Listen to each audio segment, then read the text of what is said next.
Hello, hello, hello. Welcome to Kernels of Truth, brought to you by Progress Kentucky.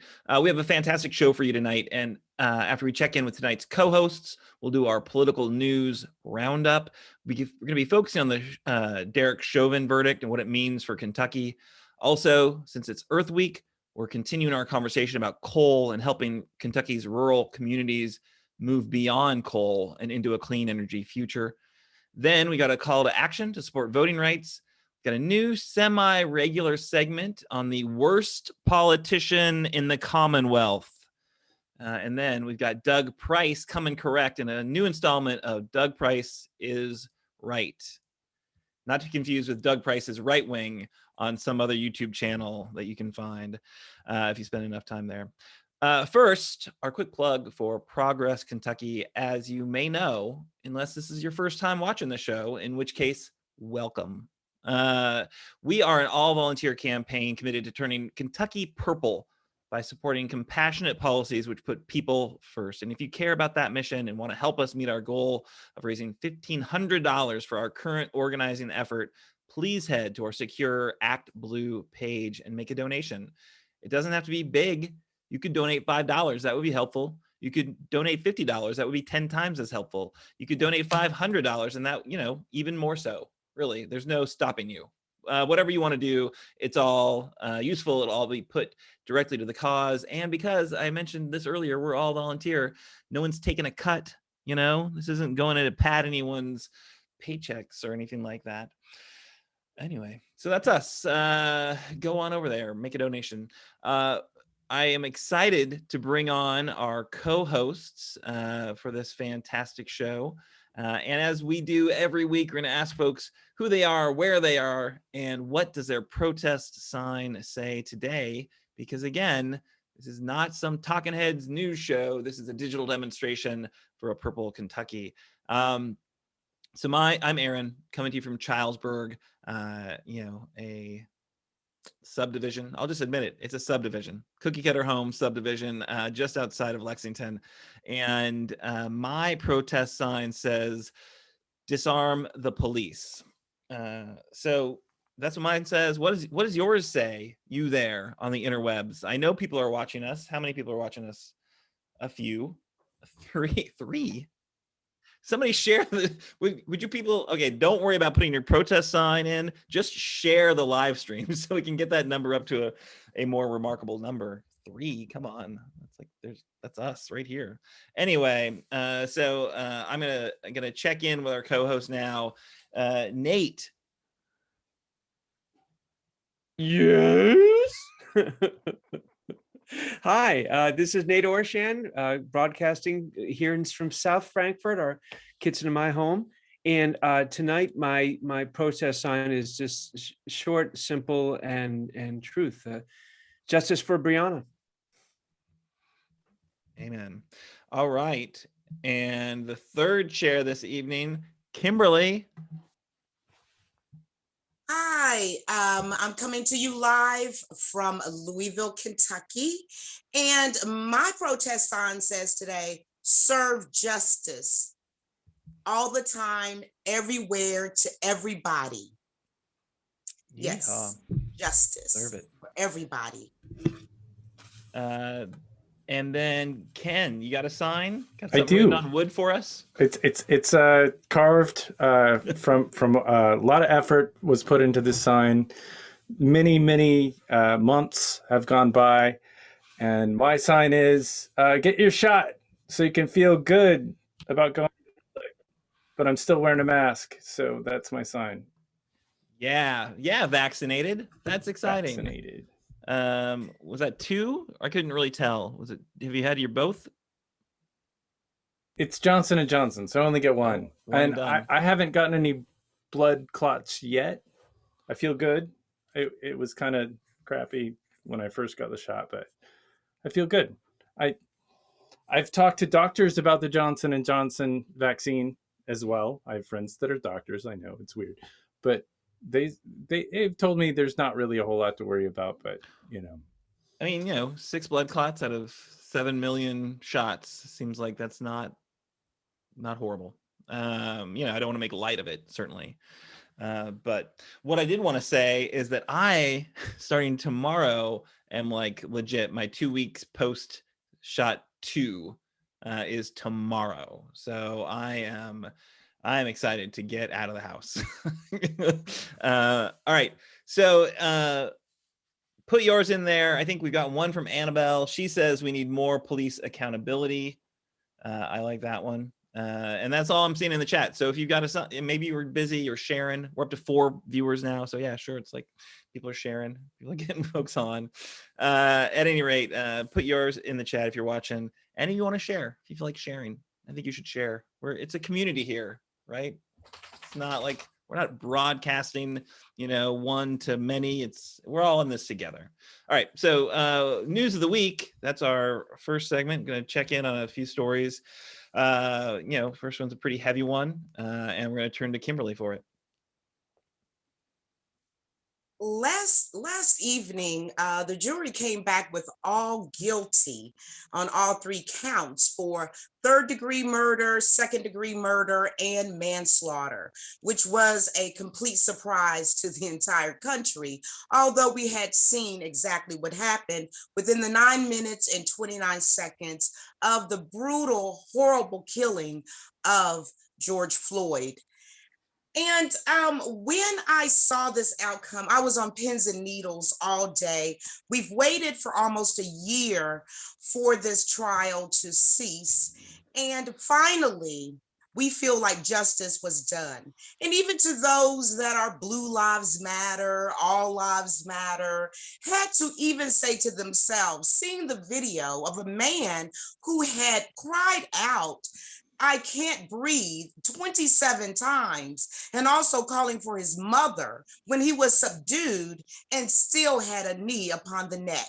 So how I felt about this, Aaron, totally yesterday was abdication. I felt justified. There was just a little slither of justice for all of us, and especially as a Black woman in America, where it is traumatizing on a daily basis that we see the brutal murders of Black folks being hunted down like dogs and killed. It presents a certain type of trauma. And I'm sure that this trauma goes to everyone who sees these particular videos and footage time and time again. And now we have to wait in Minneapolis as far as the killing of Mr. Wright by Kimberly Hobbs, former police officer there. And when we look at this situation, we see that, justice denied is justice delayed. And here in Kentucky, we're seeing also that justice is delayed when it comes to the Breonna Taylor case, a very well-known worldwide case that came out of Louisville, Kentucky, of which I live, of a Black woman sleeping in her bed. Actually, she wasn't asleep. She was in the bed looking at TV with her boyfriend. And I'd like to make note of this, that her boyfriend, Kenneth Walker, was also in Minnesota yesterday for the festivities with Reverend Al Sharpton and the brother of George Floyd. He was included in that. But here in Kentucky, we have a Pinocchio attorney general, which is Daniel Cameron. Wouldn't it be nice if we had Keith Ellison as our state attorney general that believes in justice? So, when it comes to Cameron, he can't tell the truth. He lied about what charges he shared with the grand jury. He faced an impeachment over that, and thanks to the grand jurors who stood up for the truth. But of course, the House Impeachment Committee didn't seem to have any interest in ensuring the chief law enforcement officer of our state was held accountable for lying. And so the new wrinkle to Cameron's legacy of lies is that he has misrepresented his accountability for dark money and the PAC support of Trump's sedition rally. So Trump is no longer the president, as we well know. It would be President Biden at this time, who gave a great and gracious and faith-filled moving forward speech after the verdict, along with his vice president, Kamala Harris, which I may add is my sorority sister of the great, great sorority of AKAs. So we will continue to follow Brett Hankerson. That's the name. Say his name. Remember his name of the crime that he committed and the legacy that he will also have in history. So as we follow Brett Hankerson's trial of 3 court dates of first-degree wanton endangerment that had absolutely nothing to do with the murder of Breonna Taylor, who was shot in excess of 8 times, but it's for actually shooting bullets into someone else's apartment. So, of course, we know that that is not justice. So, as we look at this and we look at the Breonna Taylor murder and we see the George Floyd verdict yesterday, although as we looked at the complete trial, it seemed like George Floyd was on the stand because he was consistently victimized and criminalized throughout the entire trial by the defense. So we can have some hope. We can have some justice in our hearts that maybe one day Breonna Taylor will be vindicated as well. But even as the jury read the verdict, another Black young woman was killed, 16 years of age. Her name was Micaiah. She was a foster child in an altercation with someone else, had a knife and was shot. So what can we say? It has to stop. It truly has to stop. And we do uphold the police officers that went into it to serve and protect and be community minded and love people and do what they do to keep us safe. But the ones that do the wrong and have not received any type of justification or justice or time or anything for the crimes that they have committed is an atrocity to mankind. So I also implore everyone to look at a show that's been coming on CNN, and I loved it because it was about this family and this woman, and she looked like one of the old mothers in the church, like in the Baptist church. And her son was murdered in 1981. His name was Michael Donald. He was killed by the Klan down in Alabama. He was hung on a tree and he was murdered. But Miss Beulah May Donald, yes, Miss Beulah May Donald, a Black woman, a mother, a grandmother, stood up to the United Klanmen of America and won the case. She is the catalyst. She is the trendsetter that propels us to move forward to hold people accountable. Back to you, Aaron. Thank you, Kimberly.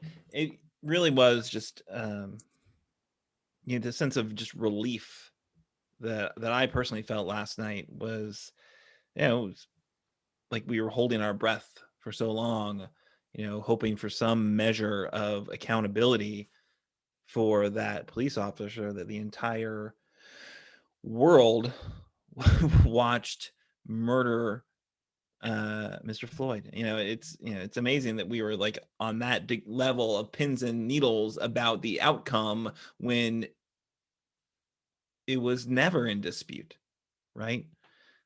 Because we've just been so conditioned to see police officers, get away with murdering Black and brown people in our country.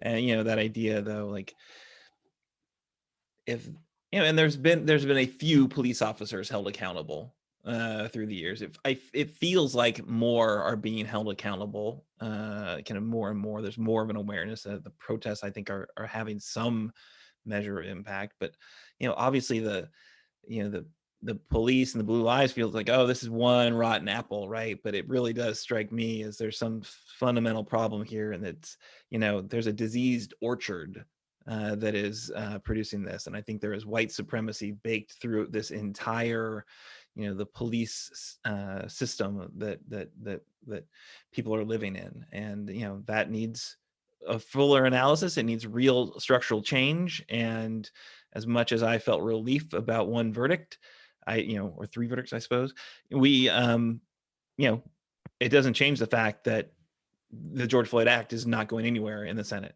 right? To get to some of these structural changes. So I don't know, that's my take on it. Nate, what do you got? I can't, I can't come close to anything that you both have said. I mean, I think I'll just echo the notion that how much, so much of the country was on pins and needles, as you were saying, leading up to the verdict, just is another sad testament to the awful legacy of so much police brutality that goes unpunished, and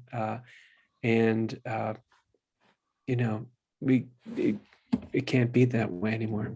It never should have been that way in the first place. But and again, just to echo what Kimberly was saying about Daniel Cameron, if you look at the way that Chauvin was prosecuted aggressively, fairly, right, and then you flip the screen and look at how much at the grand jury trial for Breonna Taylor's killers, you think how much differently would have gone if Daniel Cameron, our Attorney General, had cared more about justice than about protecting his police.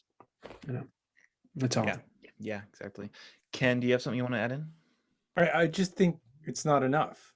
Like, I think that we started the process, but accountability is every day. Accountability is a non-for-profit justice system that doesn't endlessly cycle people back into a private prison that they're charged for. It's sickening, and police shouldn't be able to murder people. Yeah. Back to my sign: disarm the police. We are awash in guns. I have one thing I want to say. Oh, go ahead. If I may. Please. I would like the viewers to understand something, why this case is history making. I think the last time we saw a case from beginning to end on TV was the O.J. Simpson trial. And I think that the phrase that the prosecutors used, believe what you see, will go down in history, just like Attorney Johnny Cochran, the late Johnny Cochran said, if it doesn't fit, you must acquit. This is history making, the precedence of it all. And also we need to understand that the police departments, they even have the same emblems and everything, started basically in the South, and they were called slave patrols. So if you tried to escape the plantation, they would call the slave patrols to come and hunt you down and either bring you back, torture you and bring you back. Oh, we've lost Kimberly's audio, unfortunately. So I did want to just say that we've got a few more viewers right now, which is great. And Betty Weaver, Progress Kentucky member, has her sign held up, and it says "Justice Matters," which obviously is something that I think we're all striving towards. And hopefully this case, can set some level of precedent, but obviously there's some very significant, outliers about this effort. It's not often that you've got, the full video and you've got the 9 minutes and you've got, it seems like I guess that's one thing that's interesting, right? Interesting is the wrong word. Horrific about this, because there was not a gun involved, right? So many of these, the officer involved deaths are just these split-second decisions where they move to their gun immediately. It's, this is a whole different level of trauma and horrificness, because it was this slow motion decision that was not split second. He made that decision again and again and again and again to hold that man down in that very, illegal. We heard that was not training. That was not, anyway. It was, still a lot of relief, but so much more to be done, I think. All right. So I think we're moving on. We have got story number 2 coming to us from Nate. News of the week. Well, not so weak. This is actually more like news of the strong. So this comes to us from an NBCnews.com story. The Mineworkers Union endorses Biden energy policy in exchange for job training. So you heard that right. United Mine Workers of America leadership announced on Monday, the story says, that they will support President Joe Biden's green energy policies in exchange for a robust transition strategy, a move the union hopes its membership will support as a way to transition towards new jobs. So guys, this is actually big news for Kentucky, right? Because, it's an endorsement of this conversation that we had a couple of weeks ago about the live clean coal, quote unquote, the impact coal companies are having on communities, clean waters, and of course, above all, the workers that are sort of left in the lurch when these companies, decide that they've had enough and they just take off without really taking care of their financial obligations. Clearly, United Mine Workers President Cecil Roberts realizes he's going to get a much better deal for his workers from Joe Biden than he will from one of these constantly bankrupt coal barons. He's delivering Biden's climate agenda as long as the White House delivers on the, quote, just transition, unquote, funding to ensure that coal communities can find new economic opportunities in the clean energy economy. And that's going to begin under the American Jobs Plan, much of which is targeted toward where? Toward rural America, like much, if not most of Kentucky. Here's some of the stuff just a few bullet points to throw at y'all that would be included in this. $100 billion for rural broadband. How does that sound? $10 billion for water infrastructure. And Martin County will be getting some of that. $2 billion for rural housing. We could use a lot of that too. $20 billion for, quote, off-system, unquote, bridge repairs. I'm not quite sure what that means, but anything having to do with bridge repairs has got to be good. $10 billion community revitalization fund and $10 billion to help rural electric co-ops like we've got here to do what? To transition to clean energy. And the UMWA is not alone. The clean energy future envisioned by Biden and the Green New Deal is actually popular. Really? Yeah. New polling from Data for Progress shows that the planks of the deal are all a net positive for voters being much more likely to support their member of Congress if that person gets behind the plan. How much support? Oh, I'm so glad you asked. Voters say they support the Green New Deal by a 31-point margin. That's 60% support versus 29% oppose. The proposal receives support from nearly all Democrats, 83%, and a majority of independents, 57%, not bad. Notably, despite persistent right-wing messaging against the Green New Deal, over 1/3 of Republican voters still support it. That's 36%. So very good numbers. And, once this is passed, it's going to have legs. It's going to have significant impact all across the country, and especially here in rural Kentucky. So not a news of the week, news of the very strong. Back to you. That's great. Thank you so much, Nate. So it's really exciting to hear that, the United Mine Workers is coming on board, that, the Green New Deal, even despite, how much airtime trying to scare every Fox viewer about the, boogeyman of socialism and the Green New Deal, it's still popular, right? So that's, I think, really exciting. And it's important because, this is Earth Week. We've got new commitments being made all the time about climate change. We've got, I think Biden got China to commit to coming to the kind of climate summit. And that's really critical in terms of actually addressing the problem, in terms of getting all the big emitters on board. So this is exciting. And this is, I think, hopeful. And I think, United Mine Workers are doing the right thing for their workers, right? They're going to get they truly are going to put these communities, coal mining communities, in a much better spot if they are playing ball with the administration and, seeking the best possible deal for their communities, which, benefit all of us here in Kentucky for sure. Kimberly, do you have any thoughts on that story? Yes, I do. I'm just over here. If one more thing happens so good today, I'm just going to explode. This is wonderful news, and it adds some security to people.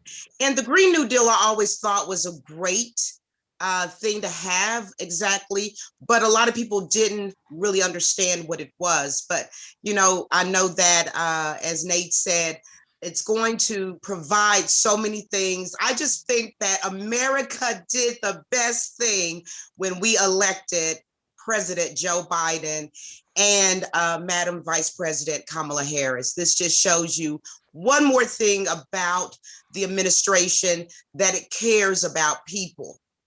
And I like that. Matter of fact, I love that. It's a nice change of pace, right? It really is. Trying to bring people together, trying to get our communities stronger, not just divide people, pit them against one another. Bessie's very excited about that all. She's joining us here. Ken, do you have any thoughts about that story?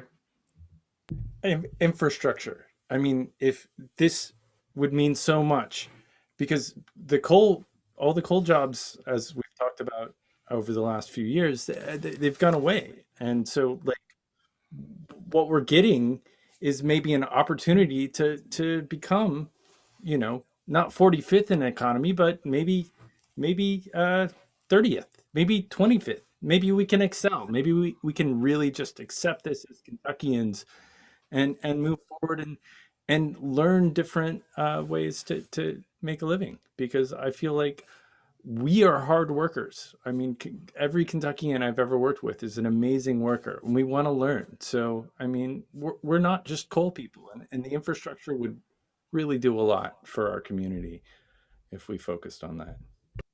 Yeah, I did like that polling that showed people are more likely to support their Congress member if they're behind the Green New Deal.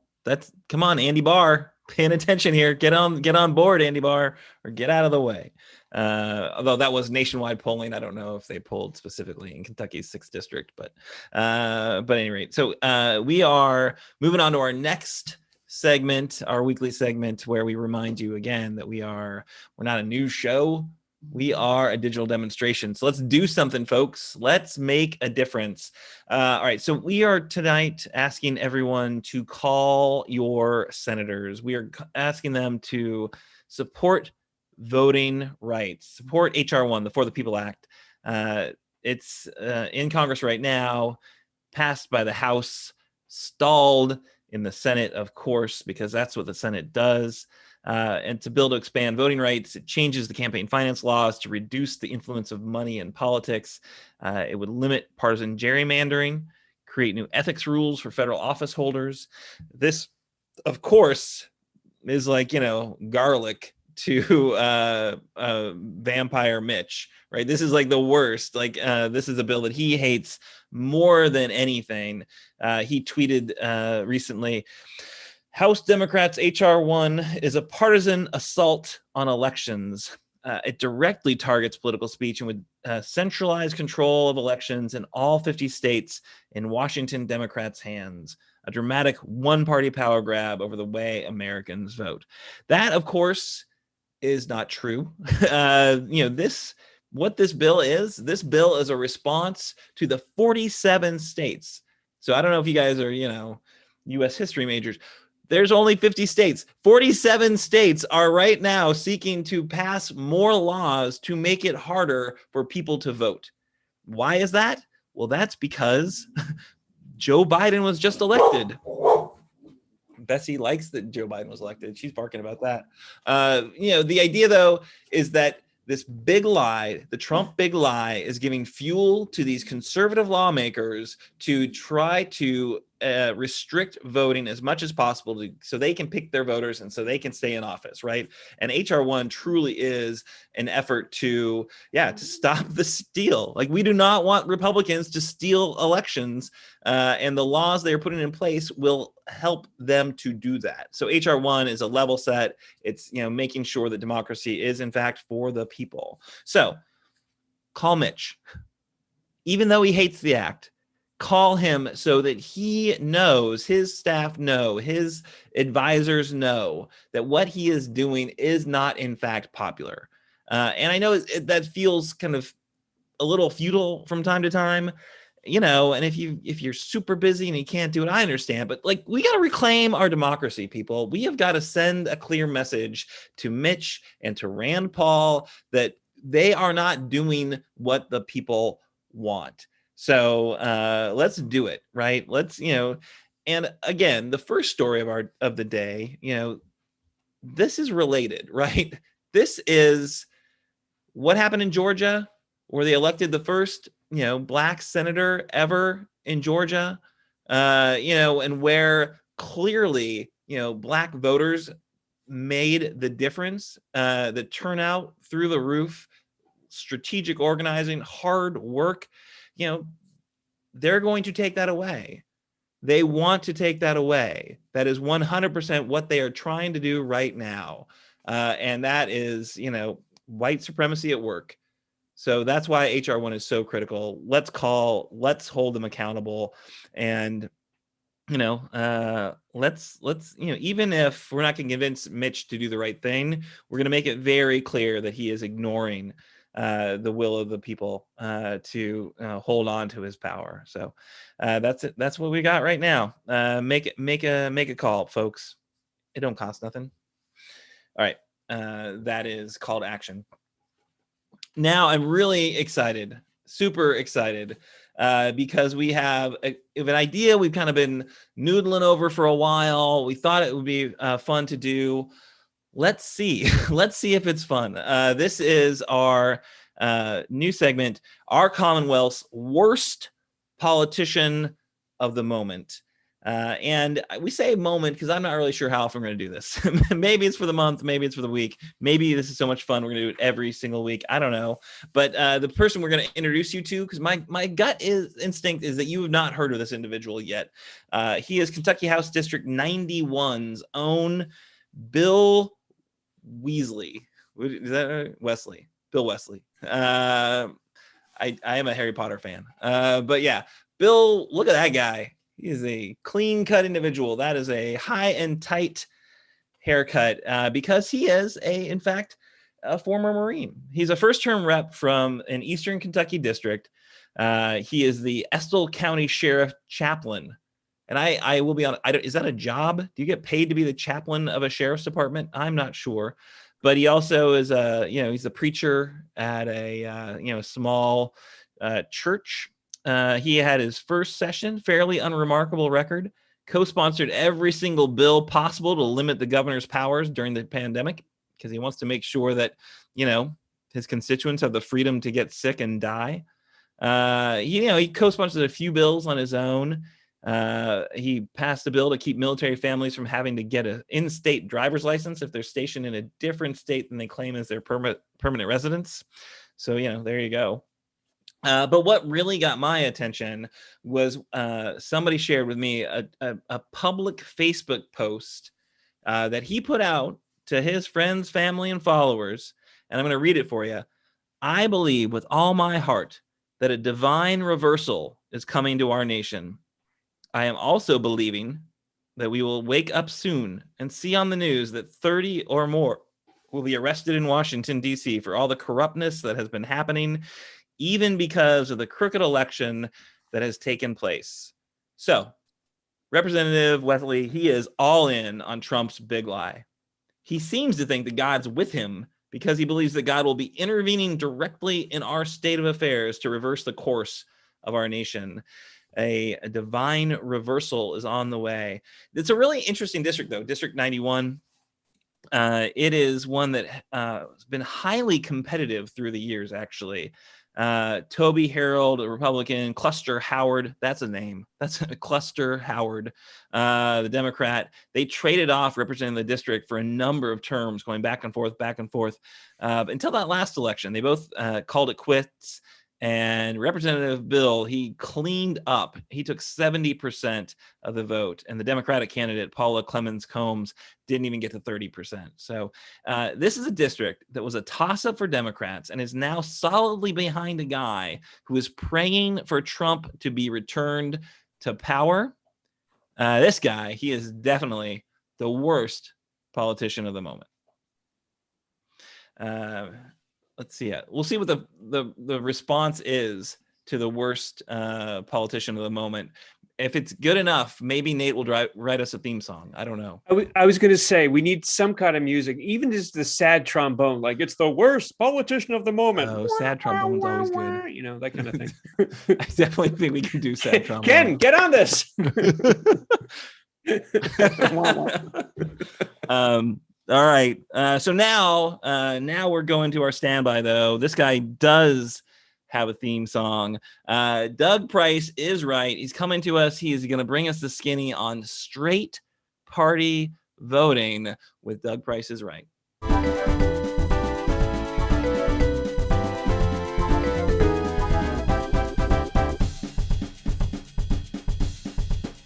Welcome to another edition of Doug Price is Right. Tonight I'm going to be talking about straight ticket voting and my belief that this practice must be stopped in Kentucky. Straight ticket voting allows voters to choose a party's entire slate of candidates with just a single ballot mark. In 2020, a total of 6 states allow or offer straight ticket voting. With a few exceptions, a straight ticket option is available in all general elections and applies to all partisan offices on the ticket, including federal, state, and local races. The states, along with Kentucky, are Alabama, Indiana, Michigan, Oklahoma, and South Carolina. I did a search on state rankings and found a U.S. News rankings of the above states. We were ranked 41st, below Indiana and Michigan, and above the other 3. In Kentucky, one can straight ticket vote and then change a vote by selecting a different candidate. In my opinion, everyone should be informed on individual candidates as opposed to voting for a particular party. People should vote for the best candidate. Over the years, legislators have introduced bills to change this method, with the last being in the 2020 General Assembly. The bill was sent to the House Committee on Committees, which is best known for the committee where bills are DOA, never to be seen again. In January, I embarked on an effort to tabulate straight ticket votes totals by county. Most of this information was obtained from the State Board of Elections website. According to an email from the attorney with the State Board of Elections, counties are not required to report STV info to SBE. I found that interesting as I identified 30 counties that did not provide STV information on the website and contacted them via email in January, again in February, and my last attempt was made earlier this month. There was one stubborn county. I'm not going to name the county, but perhaps with that clue, you can guess that name. You have 120 to choose from. Put your guess in the chat. Hint, it is definitely a play on words. This county was listed twice on the SBE website, and each link was a dead end with no information. The county finally responded when I sent a third email making an open records request. They politely informed me that I had to send an open records request in writing via snail mail. So I printed out the email, mailed it to them. I received a response in a couple of days, noting this information was available on the SBE website. Obviously, someone corrected the error, but the county could have sent the info to me, but chose not to. There are those who will argue that if I can change my vote, then why not allow STV? It is my belief that this encourages a voter to vote a ticket as opposed to voting for an individual. No, STV is not as bad as STD, but voting is a sacred right, and each of us should want the best people elected as opposed to the party. STP encourages people to vote party, not person. My analysis indicated that 667,000 people voted STV on the Republican side and 359,000 voted STV on the Democratic side. We know that over 2 million people voted, with over 1 million being Republican registered and 987,000 being registered as a Democrat. With the ability to change your vote, it is difficult to analyze further. We need to work to remove STV as an option on ballots. This is more important than trying to find voting irregularities. progressive as opposed to regressive. Progress Kentucky, your progressive voice in Kentucky.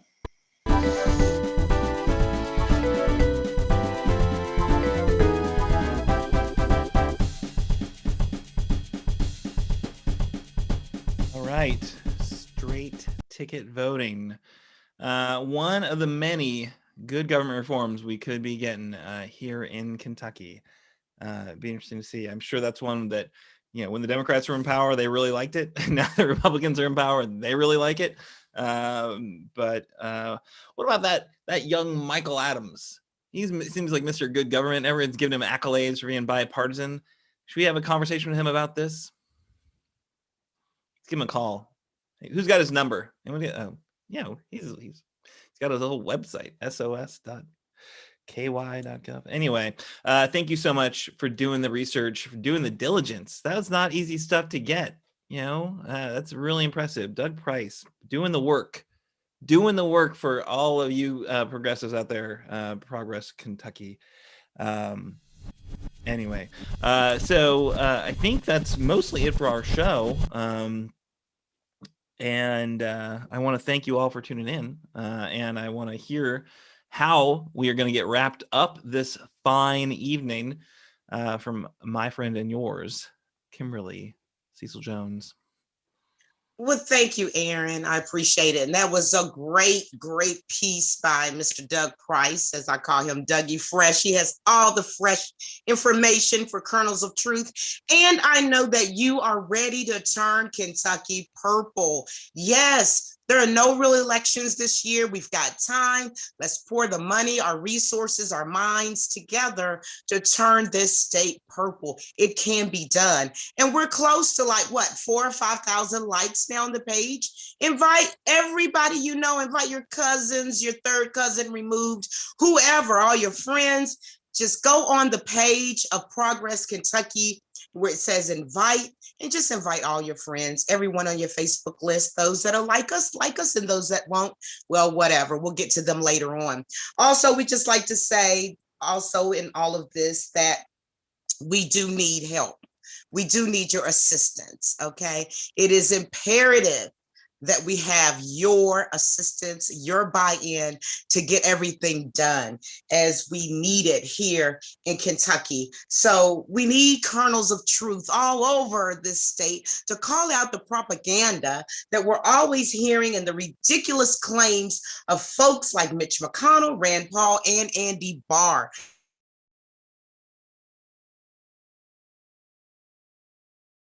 Uh-oh, we lost Kimberly's audio. It's very sad.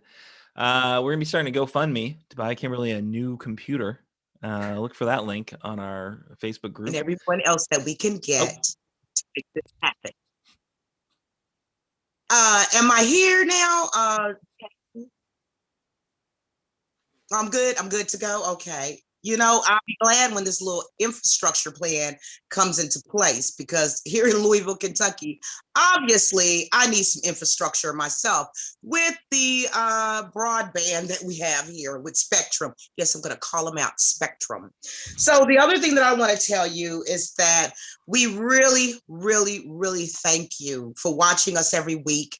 And we thank the host, Mr. Aaron Viles. We thank Mr. Doug Price for Doug's Price is Right. We thank also our producer, which is Mr. Ken Howell.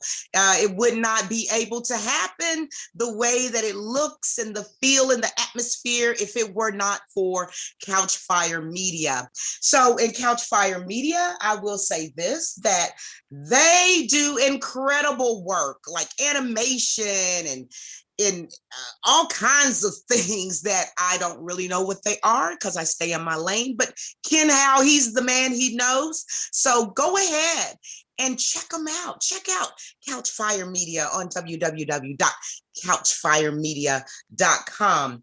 And also want to let you know that we've got a goal of $1,500. Partly there. We need more. I'm going to give some money And you know, it's got to be a good cause if I'm going to give some money, right? So if I'm going to give some money, you give some money too. The link should be on the page for you to go to. Also, a lot of us, we're doing other work as well for the people and by the people. And one is the Jones Report. Yes. And Mr. Ken Howe is the producer of the Jones Report as well, looking fresh, looking good with Mr. Mike Boyer. You may remember him running for Senate. And then also Miss Betsy Foster, heavily involved in the Democratic Party. And yes, yours truly, the host, Kimberly Cecil Jones, which is myself. Watch us on this Sunday at 1 p.m. on the Jones Report radio program page, or you can catch it right here on the Progress Kentucky page. And let us not forget our girl, Denise Gray. Yes. Just found out that Denise Gray has been elected to the board of directors of Our Commonwealth. Am I right, Aaron, on that? Is that what the group is called, Our Commonwealth? I think so. Okay, so I'm just loving her. And you can catch her Kentucky Conversations with Denise Gray on the Bluegrass Activist page, or Miss Denise Gray's personal public page, Denise Gray. So until then, everybody, we love you. We love you. We love you. Love you. And also, you know, make sure we're like on this campaign. Oh, so close. Yeah, we should definitely shout out Nate's song. And in case you're liking the music, it all comes from Nate O. And you can find him on YouTube. I know you've been doing great. I don't know. Can you all hear me now? Now, yes, now. Somebody call President Biden right now. Somebody call him. Aaron, I know you've got his phone number, and tell him I need my internet taken care of. Thank you. I think Mitch is blocking that infrastructure bill right now. So we are going to need to make phone calls to Mitch to get Kimberly some internet. Thank you. Or Kimberly uses some of that Soror power. Yeah, right. You know what? I might just call up Madam Vice President Kamala Harris, my sorority sister, and tell her I need some internet, some broadband action over here in Louisville, Kentucky. But until then, you guys, we love you. Invite everybody you know. Do something nice for somebody this week. And we'll see you right back here next Wednesday night, our new time, new hour at 7 p.m. on Wednesday nights. We'll see you then. Bye.